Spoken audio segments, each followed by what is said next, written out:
Viewers, we have more breaking news coming in following the re-eruption of protests. Nepal's Prime Minister Sushila Karki, meanwhile, appealed for calm and called on all parties to refrain from unwanted political provocation and to trust the democratic process ahead of elections set for March 5, 2026. Back to you, Aditya. Absolutely, Vishali. Indeed, these protests have been called in again by these Gen Z protests, and indeed, if you see, indeed, the situation is very, very worrisome now because this is in a very shorter span of time. Again, these Gen Z protests have started to take place in Nepal, and it's like it is now this time. It will be very, very serious to note as to how things unfold going forward in this scenario because indeed, the volatile situation, the situation in Nepal is not stable at this juncture because there is an interim government in place led by Sushila Karki. But it needs to be seen how things unfold this time post these Gen Z protests in Nepal. Vishal. All right. Now, Nepal police so the Nepal police spokesman ABI Narayanan Kafal had told AFP that Thursday's situation was normal and that no severe injuries had been reported during the fresh protests. All right, Aditya, what more can you tell us about this? Well, absolutely. As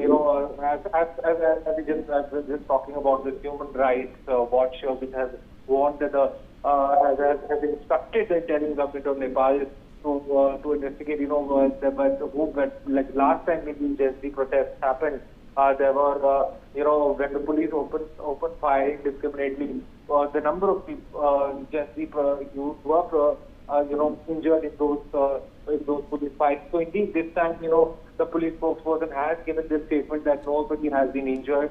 So far, all measures are being taken so that, the Gen Z this protest does not turn violent, and indeed, and at this juncture, things remain under control, and there are efforts going on to contain this Gen Z protest, which is again catching fire in Nepal. Yes, Vishali. Aditya, are there any political reactions coming in? Because the visuals that we are showing our viewers are absolutely very shocking and disturbing. Are there any political reactions or any reactions that you're seeing online? Well, absolutely. It is a norm. Whenever such an incident, a major incident happens, a large scale protest happens. Indeed, the political reactions start to pour in.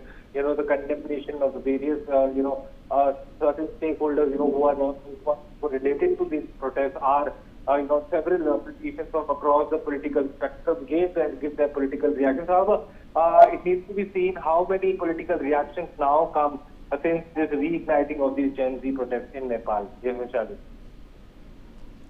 Aditya, now all of these inputs that we're sharing with our viewers are all breaking inputs. So what time did this protest really begin in Nepal? Well, absolutely.